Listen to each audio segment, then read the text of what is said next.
Good morning and welcome to another episode of Morning Fog with Dr. Mark and Liz. Good morning, Liz. Good morning, Mark. How are you today? Oh, it's a bright, beautiful day. It's going to be good. And Awesome. you know, we have something really fun to bring today, don't we? Yes, we do. And we're both really excited about it. And it's something that I don't think people really think about enough. But um, let's just jump right into it. Today, we're going to be talking about growing and evolving your identity. Basically, we all have identities throughout our lifetimes. And some of them are great. You might have had a great experience as a high schooler, but then went to college and had not a great experience. And a high school identity is a different identity than a college identity, is a different identity than, first entering the workforce identity. And it's important to understand that at any turn, you have full control over your identity. Yet most of us don't realize that. You know, you're right. Most of us don't realize it. And there's a number of reasons we have to look at it. And first of all, we don't just have a single identity. I identify as a father, I identify as a doctor, I identify as it's your it's who you are, it's what you do. Sometimes you have to intentionally change that. Well, you know, I was a mechanic, but now what I really want to be is an artist. I've always had that trait. Sometimes your identity gets taken from you. I'm a physician and I go through burnout and the moral injury and the incredible issues that happen with both systems level and organizational level controllers of healthcare when all you're trying to do is take care of human beings. So the fact is that your identity may be something you want to change, maybe something that you need to refine or rekindle, and it may be something that you simply want to nurture and move forward. So understanding what your identity is really important. Well, and when you have an understanding of your identity and what you value and what your purpose in life is, you're better able to make decisions that align with your goals and dreams. And this can lead to greater satisfaction and happiness in life. So that's why this is such an important topic. The thing is that there are also a lot of challenges and obstacles that can arise during the process of creating one's identity. And those are things that limit us, like self-doubt, fear, judgment, just having maybe some conflict with your values. So what we're here today is to really talk about how to go about the importance of finding your identity, the importance of understanding and creating your identity, and then sort of ways to explore it. So one of the most important things about, in a sense, challenging some of those beliefs and patterns and habits that we have is to do that so you can have more self-awareness. Ask yourself, what is really in the way of you having the identity that you truly want? So we'll just take, for example, for years, I was home raising my kids and then all of a sudden became a business owner with Mark. And it took me a while to shake off the fact that I, I was in a different role. That yes, do Mark and I do a lot of nurturing in this role? Absolutely. But it's not the same as raising your kids. And so I had to do that identity shift and it was pretty major. And one of the things that a limiting belief along the way was self-doubt. Can I do this? Can I become a business owner? Can I limiting beliefs is who's going to want to listen to somebody who hasn't been in the workforce for a period of years? All these stupid little things that we tell ourselves that get in the way. And then we have habits and behaviors that match them. So, I mean, really, what we need to do is we need to understand what it takes to recreate a new identity when you decide you want to change or when that identity has been sort of crushed, incinerated. And it always comes with creativity. So, the first thing is really to be inventive. What is it that I want to do? Where do I want to go? I I have a very good friend of mine who is a very, very fine infectious disease physician. And he could have the identity of being a physician, but he's also an absolutely magnificent abstract artist. And he can certainly make the shift from being a physician to really being a full time artist if that's what he wants, if that's how he wants to look at his life. But it starts with inventing that new self. And then you need to nurture it. And you nurture it with intention, with intentionality, and with attention. You need to embrace that new you. You need to nurture by embracing and by being very intentional about it. Mark And and I saw, we listened to a great speaker this past weekend, who was talking about how he grew up in a very poor rural town. I think it was in Idaho or something. And he, at a very early age, he was living in a trailer. His family was living in a trailer. And at a very early age, though, he started watching lifestyles of the rich and famous. And he said, well, if they can have that, why can't I have that? So mm-hmm. he, at a very young age, was identifying not with the life he was living, but the life that he wanted to lead. And ultimately, because he was in that frame of mind that if they could have it, why can't I have it? He got there and really got there. But it was fascinating to hear his story, that he did not let his uh, childhood experience limit him in his life. If anything, he used it to launch into what he really wanted to be. But Uh, he still needed to break past and break through some of those limiting beliefs because his mother and father would work very hard and would always say, well, you can be anything you want. Anything you want to do, you can have. The sky's the limit. You can do anything you want. You can do this and you can do that. And he looked at them and said, well, okay, but if I can do it, how come you're not? mm-hmm. How come we're so poor? How come we lack so much? If if it's just that easy for me to do, then why aren't you doing it?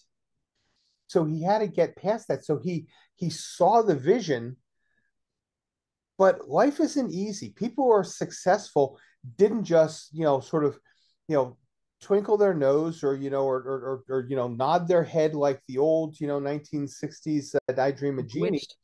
or Bewitched, either one. And it just happens. They worked hard, and you need to work hard to get past that. But he did. And he created the identity early in spite of those beliefs. And he had to keep moving past them, that he could be wealthy, that he could have that leadership job, that he didn't need to be in the same place that his parents and grandparents had been. One of my favorite things that he talked about too is how he's like, I'm lazy. I don't like to do a lot of things. So, one of the reasons I needed to make a lot of money was because I needed to have other people do the things that I didn't want to do. Yeah. I mean, talk about a mindset. Yep. I mean, truly just absolutely amazing. And we come up and we think that we have our idea of, okay, this is who we are, or this is my identity, and it's just set in stone. Mm-hmm. And identity is really a mindset. Are are you a person who grows? Are you a person who achieves? Are you a person who is a leader? Are you a person who looks at the world with absolute abundance? Are you a person who looks at it with scarcity? All those mindsets, in a sense, come to a place of identity. You can be a doctor and believe that you're an imposter, Mm-hmm. that you're not quite good enough. You can also, you know, like Frank Abagnale, the Catch Me If You Can. He set himself up to be a pilot, and he was the pilot, and he was a doctor, and Mm-hmm. he didn't have a license. He wasn't an airline pilot, but he was up there. Well, how did he get that? Because he believed so much in what he was doing. Now, I'm not suggesting that's the right thing to do, Mike, but the fact is that identity is what we create in our head. It's not who we are. What we think about ourselves, what we believe about ourselves, becomes who we are. Exactly.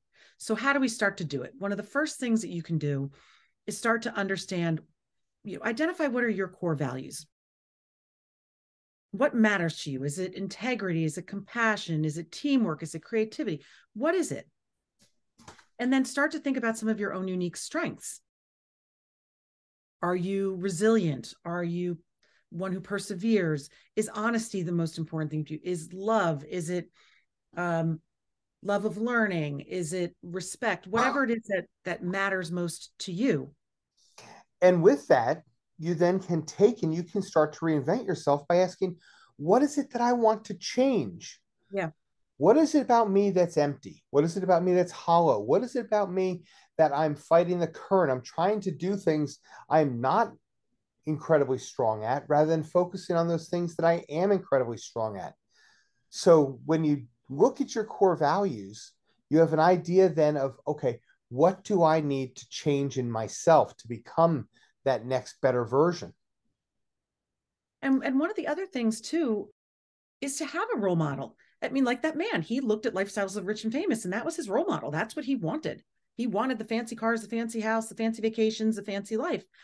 And doesn't mean that that's what everybody here is listening wants. It doesn't mean that's what everybody here is listening wants. What it means is that you have to identify what it is that's important to you. So, what is it that you, for instance, I want to grow this business with Mark so we can get in front of as many people as possible, so we can, inspire people, motivate people, help people change their mindset so you can transform your life. That's how I'm identifying myself as the person who can do that. And that has to be again with intention. So you Yes. have that desire, but it's not a wish. It's not something just is very ethereal. You have to be intentional. You have to be willing to put the full force of your being behind it, to focus on that. Mm-hmm. Intentionality is power. So you have this desire to change, you know what you want to change. And as Liz was talking about, you then have to sort of become very intentional because just hoping that it happens, hope is never a good strategy. It's a great thing to have, but it's It's not a definitely good. not a strategy. So, really, to sum it all up, having a sense of your identity is great for personal growth and success in life and fulfillment. And so that's the reason we bring it to you, because if you are not aligned in your life with your values, with your strengths, understanding your weaknesses, if you don't understand what's either bringing you forward or holding you back, then you're preventing yourself from having that identity that you really want to live. And because you've heard this from Mark and I so many times before, we're all about success, happiness, and fulfillment in life. You get one shot to be here and you want it to be your best shot. And just in case you were to think that this is all some sort of pie in the sky craziness, for years I wanted to be a doctor and I identified as being a doctor. I became a physician, I became a doctor, and I practiced as a doctor. That was my identity. I was a doctor, I was a healer, I was a physician. But then, because of the current issues, burnout ensued and I lost my compass. I lost my identity. I didn't know who I was. I needed to go back. I needed to do the exact process we're talking about. Now, granted, there's a lot of deeper work that goes with it. And that's what we work with people on because it's not directly simple. But the fact is, you have to understand it can happen. And I identified not as a doctor, although I still practice medicine, but as a healer because we heal the human spirit. Liz and I come together to make people's lives better. So I see myself not as a physician and doctor anymore, but as a healer. And in any way, shape, or form that I can touch and save and improve other people's lives, in any way, shape, or form that Liz touches and helps and improves and saves people's lives, we do that. And therefore, there is a new identity. Liz has a new identity from mother to healer. I from doctor to more broadly a healer. If we can do it and be successful, so can you. So we hope you got something out of this one. We're pretty excited about it. Until next time. Bye, Mark. Have a great day now. Bye bye.